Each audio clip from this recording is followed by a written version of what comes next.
हम जमीन के भी कारोबार डायरेक्ट सेलिंग में 34 शहरों में 34 टाउनशिप लगभग अभी हमारे पास है, जहाँ कम से कम 50 एकड़ से लेकर हम 500-600 एकड़ जमीन देते हैं। प्लॉटिंग करके फुल पेमेंट में किस्तों में हम जमीन देते हैं। ये भी मेरा प्रोडक्ट है। जिस प्रकार धनिया मसाला साबुन तेल प्रोडक्ट है, जैसे आयुर्वेद प्रोडक्ट है, जैसे एग्रीकल्चर है, जैसे मेरा अंग्रेजी दवा प्रोडक्ट है इंजेक्शन सिरप, उसी तरह से रियल एस्टेट भी प्रोडक्ट है। आप उसको भी इसी आईडी से सेल कर सकते हैं। ठीक है, ये भी प्रोडक्ट है और ये पहली बार डायरेक्ट सेलिंग है। पहली बार डायरेक्ट सेलिंग में model credit cooperative society limited.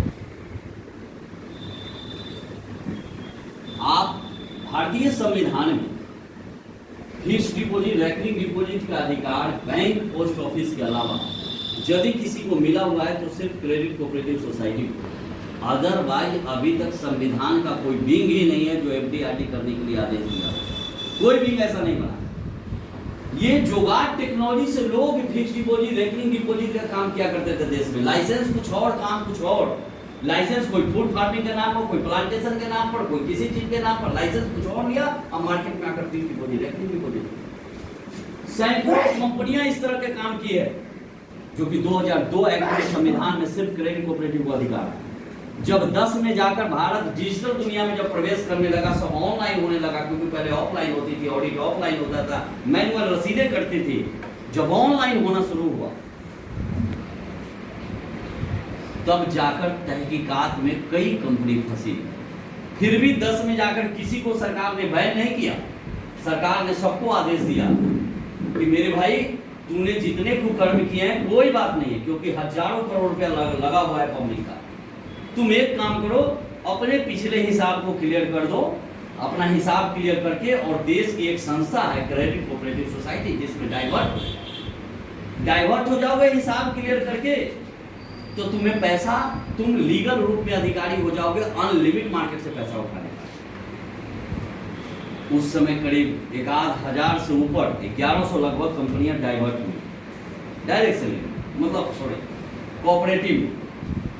जो कंपनी ट्रांसफर हुआ वो सब बच गया, जो नहीं ट्रांसफर हुआ वो टोटल को टाइम जब वेस्ट हो गया, टाइम जितना दिया गया था उसमें नहीं वो आया, तो सबको सील कर दिया, सबको सरकार सील कर दिया। यानी सरकार किसी को बैन नहीं किया है, खुद वो बैन हुआ। सारी कंपनी खुद कि 5-6 करोड़ रुपया उठा लिया हूँ, पूरी जिंदगी केस लड़ूंगा तो 1-2-4 करोड़ रुपये काम चल जाएगा। आ जाओ 420 का केस है, कौन सा बड़ा केस है। ये नीयत खराब होने की वजह से कंपनियों ने इस तरह करा। जिस संस्था को अच्छा लगा सब क्रेडिट, कुछ कंपनी आज भी फंसी हुई है। क्रेडिट कोऑपरेटिव में भी सवाल आएगा कि कुछ कंपनी आज भी है प्रॉब्लम में, तो वजह उसका क्रेडिट कोऑपरेटिव नहीं है, वजह पिछला जो पैसा उठाया उसका हिसाब क्लियर अभी तक नहीं। और कोई बात नहीं, समझ गए बात। सरकार ने कुछ कंपनियों ने 14 तक टाइम ले लिया था कि सर मैं 14 तक हिसाब दे दूंगा कोऑपरेटिव में आने के बाद भी। क्यों? 2 कारण था उसका। एक कारण तो यह था कि जैसे पहले सेटिंग करके चलते थे, सेटिंग कर लेंगे, फिर 2014 में नई सरकार किसी का ट्रांसफर होगा, फिर सेटिंग हो जाएगी। गलती से सरकार ही गलत लोगों के हाथ में, जहाँ सेटिंग गेटिंग करना बड़ा मुश्किल होता है, इसलिए कुछ कंपनी लोचा में फंस। ऑनलाइन सारी चीज़ों को, वो गया जमाना जब लोग इस तरह के काम कर लिया करते थे, कंपनी हो जाती थी। अब वो भारत नहीं है, इस गलत फहमी में ना रहिए। आज भी लोग डरते हैं, डरने की कोई जरूरत नहीं है। मैं ये कहता हूँ, फिनारा एक छोटा सा बाजार है, यहाँ पर कितने % लोग आज से 10 साल पहले जाइए टैक्स भरता था।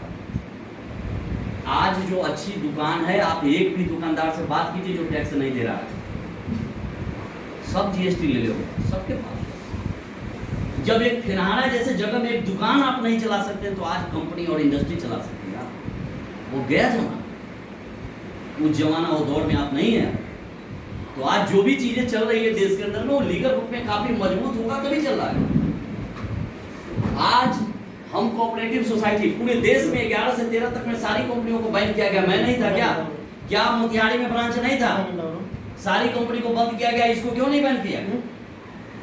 ये तब भी अंगद की तरफ पैर गाड़े हुए खड़ा था, आज भी मार्केट में पैर गाड़े हुए खड़ा है। और हिंदुस्तान की किसी संस्था को चैलेंज करता हूं जो मॉडल क्रेडिट कोऑपरेटिव को बड़ा करता हुआ लगा के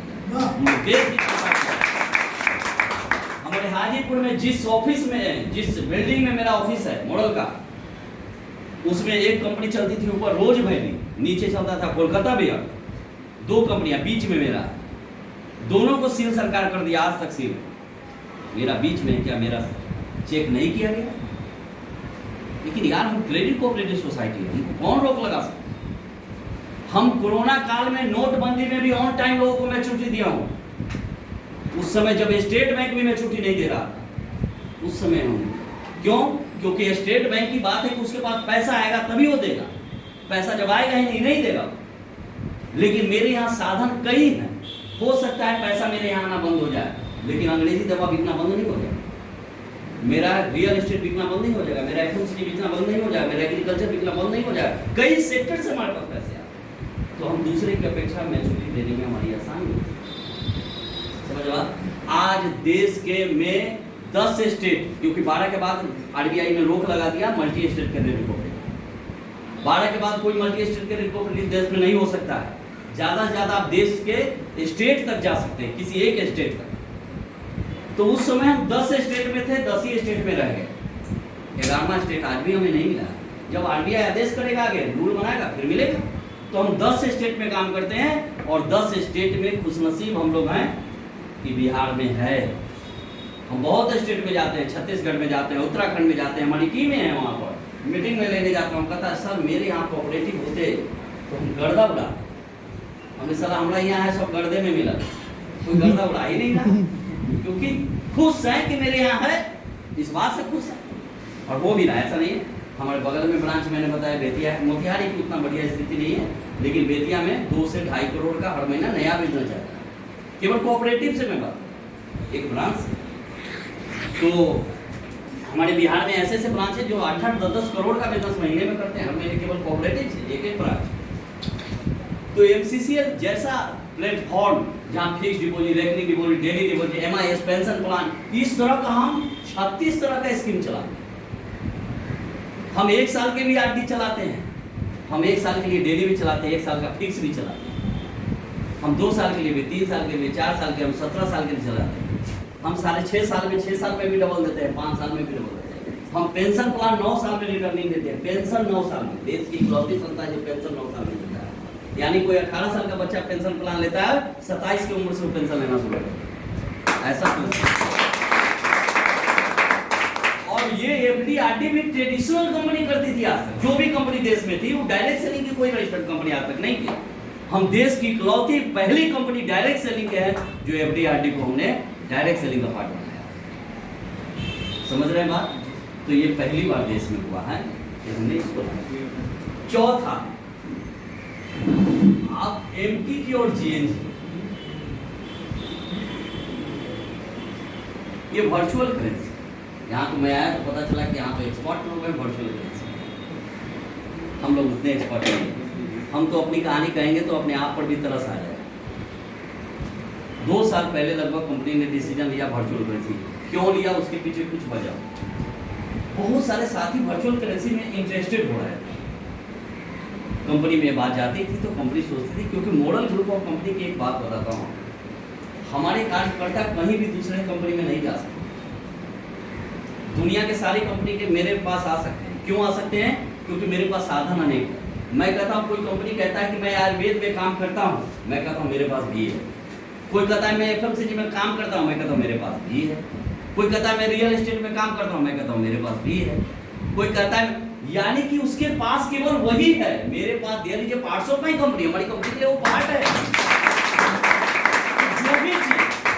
जो भी चीज दुनिया के नेटवर्क में कोई कंपनी नहीं ऐसा कह सकता है कि मेरे पास ये है, क्या मॉडल के पास है, नहीं कह सकता कोई नहीं। और यदि ऐसा कोई सेक्टर है तो बताइए, मैं कल मॉडल में लाता हूँ, कल के कल शामिल करा देता हूँ। वर्चुअल करेंसी पे हम लोगों ने जोर लगाया कि सर इसको भी लाया जाए, क्यों लोग अलग जाएगा इसको लेकर बातचीत हुई, क्योंकि वर्चुअल करेंसी कोई आज तक ब्रांडेड कंपनी या एक रेपुटेशन जिसका मार्केट में हो, वो आज तक विश्व में नहीं लाया, पूरे वर्ल्ड में, भारत की बात नहीं करता, कोई कंपनी कदम दिया ही नहीं इस क्षेत्र में। चाहे बिटकॉइन क्यों ना हो, पहली कंपनी 2009 में शुरुआत हुई, उसका मालिक सतोशी नाकामोटो, साला आदमी है कि औरत है कि क्या है, वो जिंदा है कि मरा हुआ ये भी कोई नहीं जानता, कोई किसी ने आज तक नहीं देखा। किसी कंपनी का एक ऑफिस नहीं है, किसी कंपनी का। भारत में बड़ी दुनिया इसको धीरे धीरे धीरे समझ रही है। ऐसा लग रहा है कि आने वाला समय में पैसे का विकल्प हो जाएगा। नॉट पैसा की बात मैं अभी कर रहा हूँ, विकल्प के रूप, ऐसा लग रहा है। लेकिन भारत में अभी भी वो नाजायज है, अवैध है, इसमें कोई डाउट। जब संवैधानिक मान्यता ही हमें नहीं मिला तो अवैध है।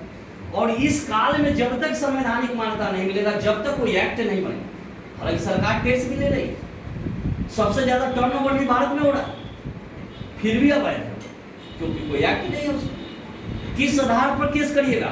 संविधान में वर्ड नहीं है क्रिप्टो नाम का। तो आज बहुत सा, जैसे नेटवर्क का कोई अधिकार जब नहीं था कानून में, तो कोई एक व्यक्ति बड़ी बड़ी कंपनी पर केस कर देता था, कंपनी को बंद हो जाना पड़ता था। क्यों? क्योंकि कंपनी को लड़ने का अधिकार ही नहीं। एक आरसीएम जैसी बड़ी कंपनी है देश में, डायरेक्ट से उस पर एक अदना सा आदमी कुछ कंप्लेंट कर दिया, वो कंपनी 1 साल के लिए बंद हो गई। क्यों? क्योंकि लड़ने का ही अधिकार नहीं, वर्ड नहीं। 16 में जाकर अधिकार मिला, अब किसी का औकात नहीं किसी कंपनी को बंद डायरेक्ट से नहीं। तो आज ये क्रिप्टो जो है, ये दुनिया वैसा ही है।